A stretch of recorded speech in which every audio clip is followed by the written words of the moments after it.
The purpose of this adventure was to find out if biodiesel is accessible and easy enough to make for the average green-supporting citizen. But, as you'll soon find out, there are a lot of steps that go into making biodiesel. Walking upstairs is like biodiesel. It's good for the environment, and it's made out of cooking oil. First, you need to know the correct engine used to burn biodiesel. Then, there's the collection of used grease from restaurants. And then, you actually need to know how to make biodiesel. And finally, the actual production of biodiesel itself. Even if you can't do all that yourself, there's always going to be someone out there doing it for you. The first step on our journey was to my friend's house to learn a little bit more about diesel engines and to pick his brain about some biodiesel.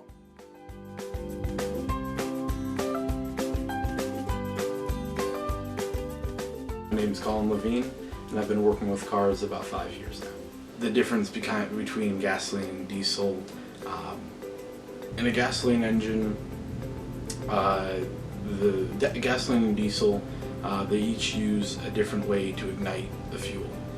In a gasoline engine, it's ignited by spark plugs, and the spark plugs apply like an immediate electric it makes an arc, and that ignites, the heat of that ignites the gas. In a diesel engine, you have what's called glow plugs, and what they're used for is they're just kind of used at the beginning when the engine's starting, when it's cold. But once the engine gets going, they use the compression to actually ignite the gas. Rather than using a heat source, the compression compresses the air and the fuel mixture enough that it ignites. In output-wise, diesel generally has a lot higher torque, but lower horsepower, and gasoline engines generally will have higher horsepower but lower torque output. Say if you had a gasoline car, would it be easier to buy, like if you wanted to use biodiesel instead, would it be easier to get a different car that has a diesel engine, or is it easy enough to get a diesel engine for that car and just put that in and install that? If you were looking to get a car to use biodiesel in, I would look for a car that already supports biodiesel or diesel, because it is a lot of work to get a car that runs on gas over to diesel. It would be a lot easier and a little more cost effective to get, say, a newer car, but one that is already supporting diesel. Alright, cool. Yeah. Next, we had to drive to Portland to learn about the oil collection process with restaurants. My name's BJ Weitzel, and I work for Margaritas here in Portland. Here, I'm newer to this location, so I should know more, but I know Baker's Commodity comes and picks it up, but what they do with it further than there, I'm not aware. However, when I worked in Nashua, Margaritas, we had a gentleman that came by and actually picked it up for his own personal use. Did he buy it from you, or like did you? No, we kept a big drum of oil out back, and we would just put our waste in there, and then he would come by and pick it up. I've been in restaurants all my life. We all kind of tend to stick together, so I knew quite a few restaurants that were having people come by and pick it up. I think it's a great thing, I really do. Like, recycling anything is better than just kind of adding to the landfill that we don't have. Alright, cool. Thank you. You're welcome. Yeah. Awesome. We later talked to a woman from another restaurant who pointed us in the direction of her oil collection barrel. She told us that she'll throw away about a gallon every 2 weeks, but she didn't use much oil. She also talked to us about Maine Biofuel, so we decided to check them out. When we arrived unannounced, we expected a quick hello and a please leave, but instead we're treated to a full tour of their facility.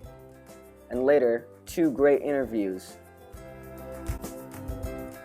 Alex Pine, and on my business card it says I'm the Outreach and Technology Coordinator.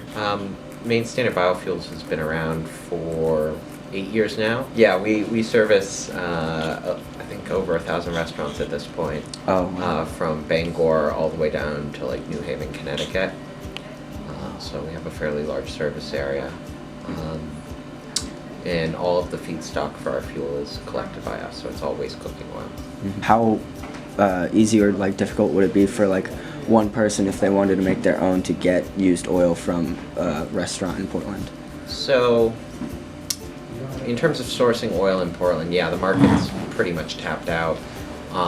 In general, our principle is really if we stumble upon an account and we know someone's collecting from it for, you know, a grease car or for biodiesel, we tend to just let it be. We don't go after it. You know, I think in special cases we've been able to sell grease. So if you know, but right now, finding grease is one of those things that I think is best done if you sort of know someone who knows someone, or my opinion, and this isn't me as someone who works at a biodiesel production facility, this is me as someone who's used biodiesel for close to 10 years now.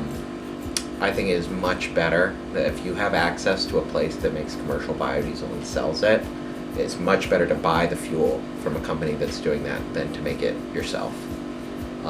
Because if you make it yourself, that fuel, it's very hard to make quality fuel, spec fuel at a home level. Yeah, you can make fuel that'll run in a car, yeah, it'll be good enough, but people will have had operational issues, and that just gives a bad name to the fuel. It's taken a lot for this industry to grow from being viewed as a bunch of hippies in their garage or in their backyard, with a canoe paddle and a 55-gallon drum, to actually a serious production facility.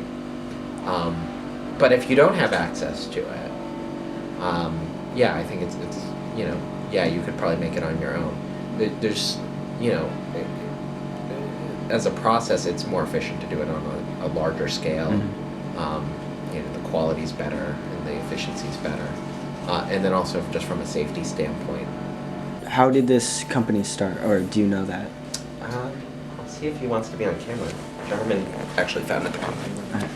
Jarman Keltis, and Everything. I do a little bit of everything, but I'm the founder of Maine Biofuels.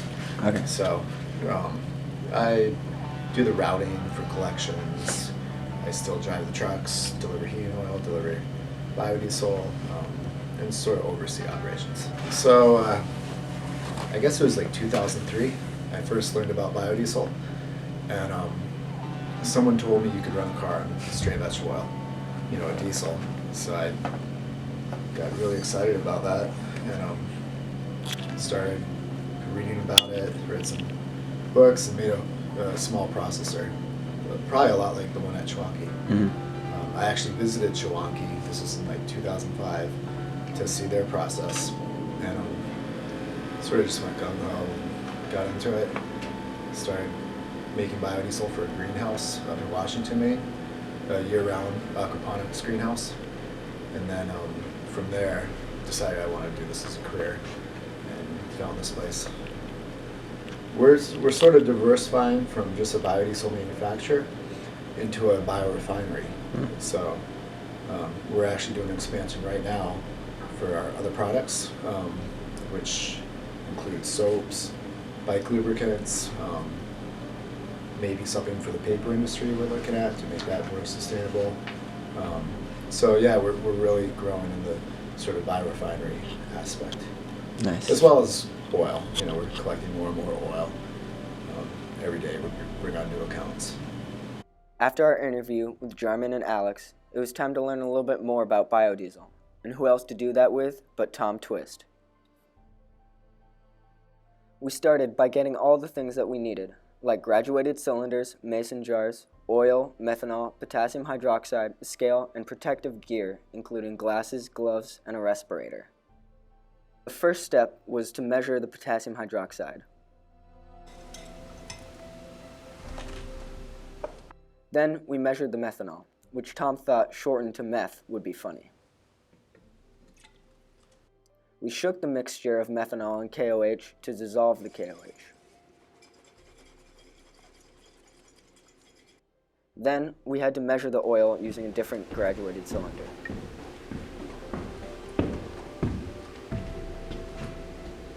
Step 5 was combining the oil and methanol mix and shaking a little bit to make sure that they were mixing properly. You want to shake it? Yeah. And you'll see it starts to like react. Oh yeah, it starts to turn a different color. Yeah. Yeah, like super, shake it like a lot.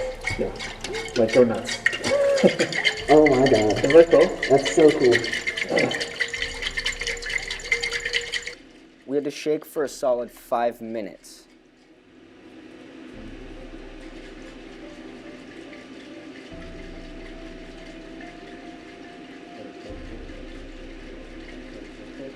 Then finally, we let it settle in warm water for 8 hours.